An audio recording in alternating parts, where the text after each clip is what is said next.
Common reason sa pagkakasira ngayon ng isang relationship. Sa panahon ngayon, napakaraming relationship ang nasisira. Yung minsan pa matagal na kayong nagsasama na akala nyo ay kayong-kayo na talaga habang buhay. But at the end, wala pa rin. Nauwi pa rin sa hiwalayan ang inyong relationship. So ano ba ang mga common reason, ang kadalasang dahilan ng isang breakup? Alam nyo ngayon guys, napakarami ng rason. Unang-una na dito, nauso na kasi ang social media.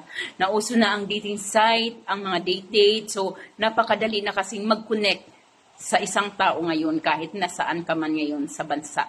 Kahit pa 1,000 miles away kayo sa isa't isa, is madali na.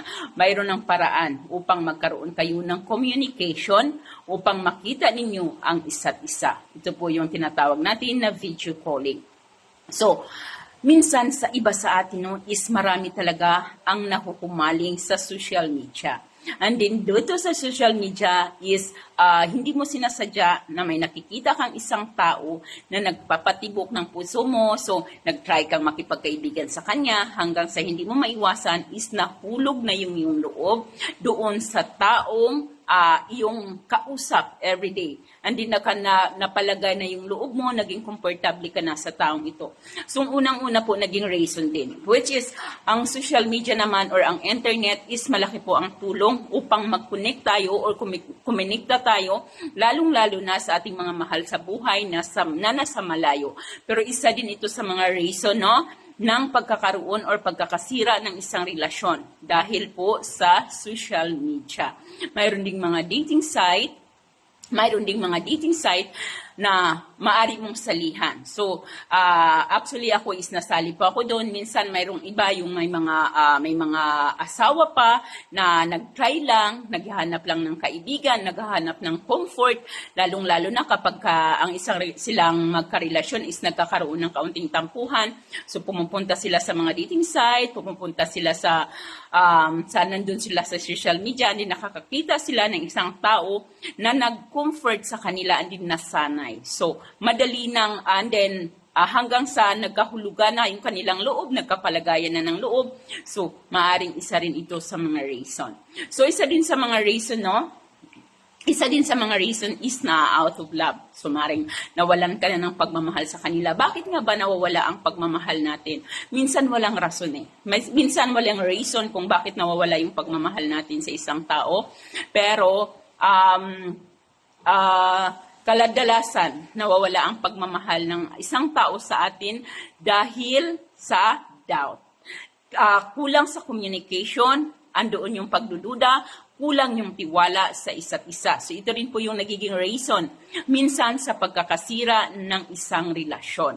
So minsan naman may mga relasyon na sabi ko po ito na minsan ang may isang relationship na nasisira hindi po dahil sa third party, kundi nasira po ito, relationship na to, or hindi talaga hindi nag-work ang inyong relationship dahil sa may mga ibang kadahilanan. So, pero sinasabi ko po, kapag tayo is nagtapos ang ating relationship, dapat po hindi natin hayaan na ito po yung ating magiging reason para hindi na natin ipagpatuloy yung buhay. Lagi nating tatandaan na bawat pangyayari sa ating buhay ay mayroon pong rason kung bakit po iyan nangyari. So, hindi mo man nakikita ang rason ngayon kung bakit hindi nag-work ang inyong relationship or hindi nag-work ang mga bagay na gustong-gusto mong marating dahil mayroon pong mas deserve sa iyo na nakalaan sa iyo. At maghintay ka lamang dahil darating po ang tamang time upang ito ay iyong makamit.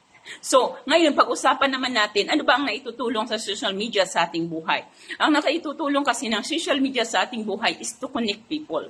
Lalong-lalo na kapag malayo. Halimbawa, malayo kayo sa isa't isa kasi uso na ngayon yung ating mga partner nagtatrabaho sa ibang bansa. Minsan yung ating mga asawa natin or tayo mismo ang naghahanap ng trabaho sa ibang bansa upang mabigyan natin ng magandang buhay sa ating pamilya. So which is ito po ang kagandahan sa social media. Ngunit, ang social media din po ay kailangan lalong-lalo na pagdating sa ating mga anak, dapat po moderate.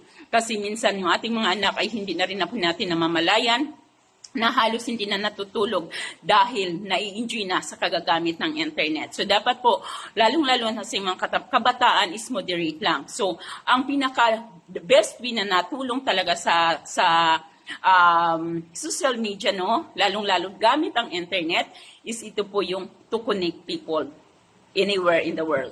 So, pwede kang makakunik, pwede kang makakakilala ng bagong kaibigan, pwede kang makakakilala ng mga bagong tao using the internet at social media. So, ito po yung kagandahan sa internet. Pero minsan, ito rin yung nagiging daan upang masira ang isang relasyon.